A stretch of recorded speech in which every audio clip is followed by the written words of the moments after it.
हुक्म चंदजीत सांवला साहब। सांवला जी यहीं से।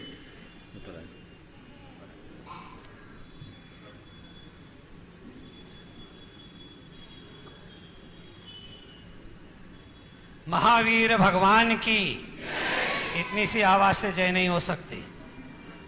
और अगर हाथ अपने साथ अपने लेकर आए हो तो उठाकर, टेंट हाउस के हो तो मत उठाना, टूट जाएंगे।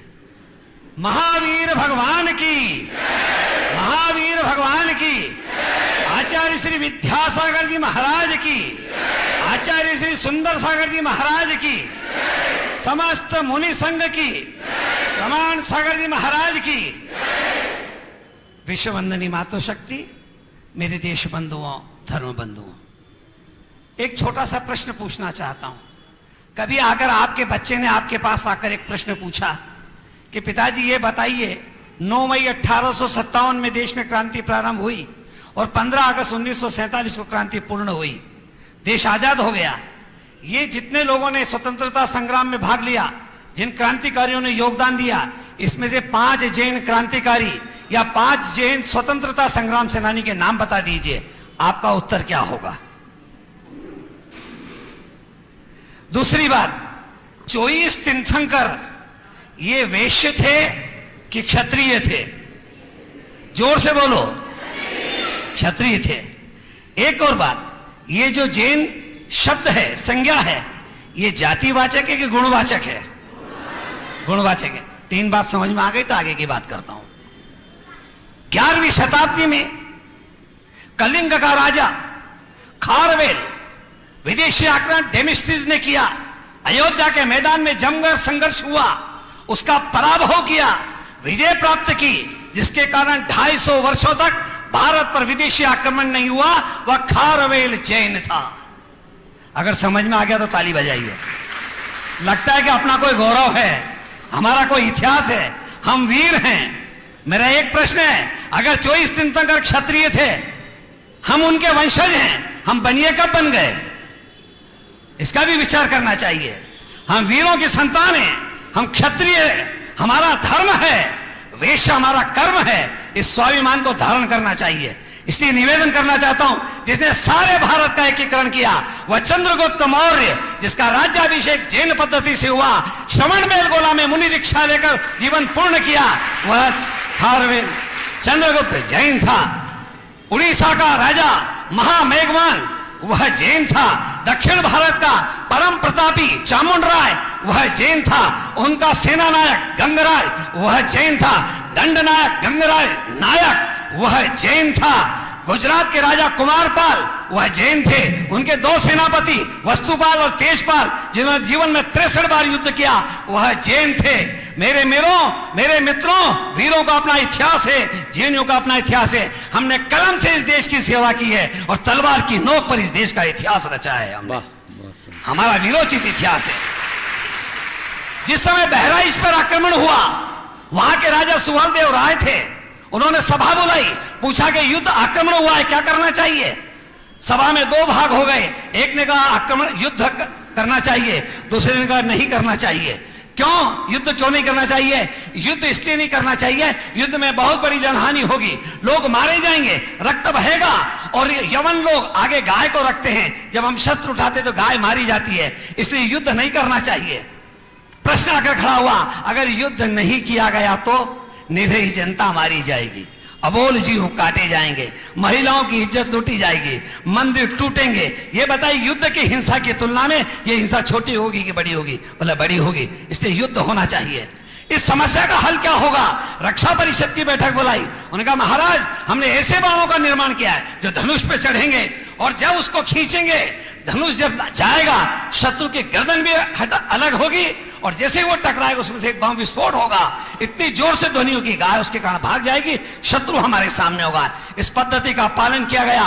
सुहलदेव राय के नेतृत्व में जमकर युद्ध हुआ, मारकर भगाया। 150 वर्षों तक इस देश पर विदेशी आक्रमण नहीं हुआ। वह सुहलदेव राय जैन था। चलिए हम इतिहास के पृष्ठों में चलते हैं। राणा प्रताप का नाम हम सबने सुना है। राणा प्रताप के पिताजी उदय सिंह जी, जब बनवीर ने उनके बड़े भाई विक्रमादित्य की हत्या कर दी, वह उदय सिंह की हत्या करना चाहते थे। आप सबको मालूम है, पन्नाधाय ने अपने बच्चे के वस्त्र पहनाकर उन्हें उदय सिंह जी को बचाया और उदय सिंह जी के वस्त्र पहनाकर उस चंदन को लिटा दिया। जब बनवीर आया, उसने पूछा उदय सिंह कहां है, इशारा किया।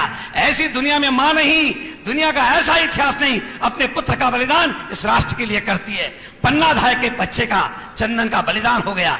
पन्नाधाय उन्हें लेकर निकली, प्रतापगढ़ आई। प्रतापगढ़ के सामंत को कहा आप इन्हें रखें, ये मेवाड़ के भावी महाराणा है, मैं आपके हाथ जोड़ता हूं, अभी रात को चली जाएं, ये हम इतना जोखिम नहीं उठा सकते।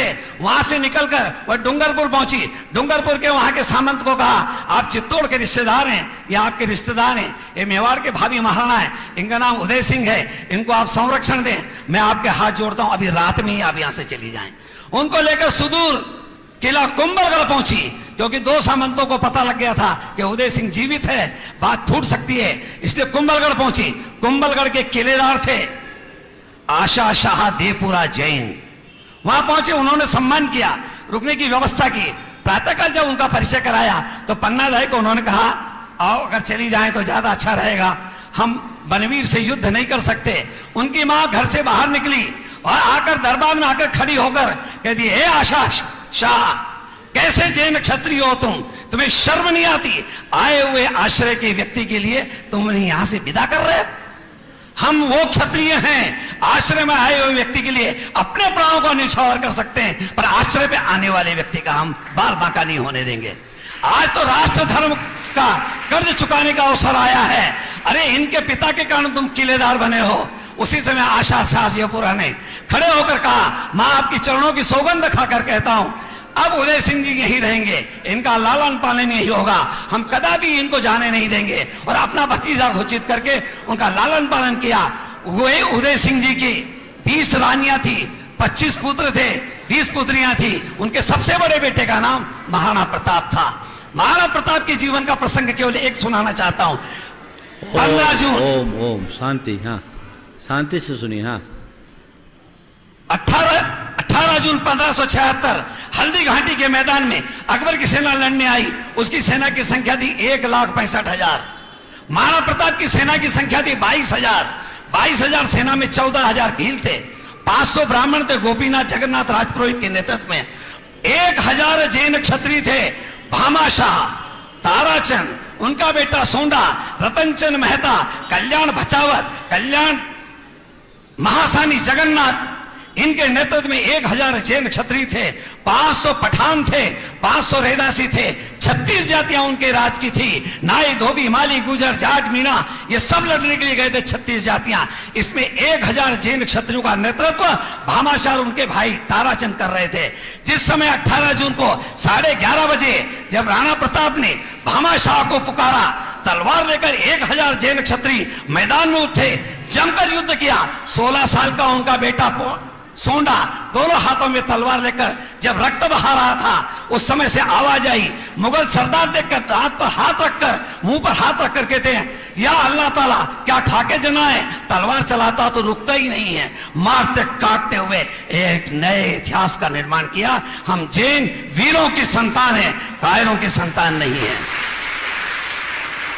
मैं बहुत प्रसंग सुना सकता हूं, बहुत प्रसंग सुना सकता हूं। सुभाष चंद्र बोस, उनके निजी सैनिक कैप्टन डॉक्टर राजमल कासलीवाल थे, जिनने उनके मृत्यु से समय तक उनका साथ दिया था। इतना ही नहीं, झांसी की रानी 3 अप्रैल 1858 को जब ग्वालियर से, झांसी से निकलकर ग्वालियर आई, 15 जून को जब वहां पहुंचती है, रात्रि को विद्रोह हो गया। सेना 15 जून 1858 रानी झांसी के सामने रात को सैनिकों ने विद्रोह कर दिया, कहा कि हम नहीं लड़ेंगे। 3 माह से वेतन नहीं दिया गया हमें। उसी में ग्वालियर राज के खजांची अमरचंद बाठिया को बुलाया गया और कहा अमरचंद जी आप हमारी सहायता करें। कहा आप क्या चाहती हैं? हमें राजकोष से धन दे दें। उन्होंने कहा मैं राजकोष से धन दूंगा, मैं जैन हूं, पहले अपने धन का समर्पण करूंगा, उसके पता राजकोष आपको दूंगा। दोनों कोष उन्होंने जब उनको दिए, 5 माह का वेतन उनको दिया गया। 18 जून 1858 को लड़ते हुए झांसी की रानी गोदूली बेला में संध्या के समय बलिदान हो गई। 19 जून को अंग्रेजों का राज हो गया। अमरचंद बाठिया को गिरफ्तार कर लिया गया। उनकी उम्र काफी थी। उनसे कहा कि आपके ऊपर मुकदमा चलेगा, आपने राष्ट्रद्रोह किया है, सरकारी धन आपने इनके क्रांतिकारियों को दिया है। मुकदमा चला, शाम को फैसला हुआ, इनको फांसी की सजा दी जाए। 20 जून को उनको कहा गया आप माफी मांग लीजिए। उनका माफी नहीं मांगूंगा, मैंने राष्ट्र धर्म का निर्वाह किया है, माफी नहीं मांगूंगा मैं। उनको चाबुक से पीटा गया, माफी नहीं मांगी। उनको मुर्गा बनाया गया, माफी नहीं मांगी।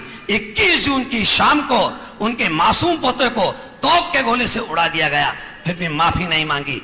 22 जून को दोपहर में उनके घर के सामने उन्हें नीम के पेड़ से लटकाकर फांसी की सजा दी गई। 3 दिन तक उनके शव को लटकाया रखा। उसके पश्चात उनके प्राणांत हुए। मेरे मित्रों, हम नहीं जानते कि अमरचंद बाठिया जैन थे। गुजरात के राजा पर मुगल आक्रमण हुआ। वहां के राजा ने तय किया युद्ध करेंगे। अपने सेनापति को बुलाया, उसका नाम था आबू जैन।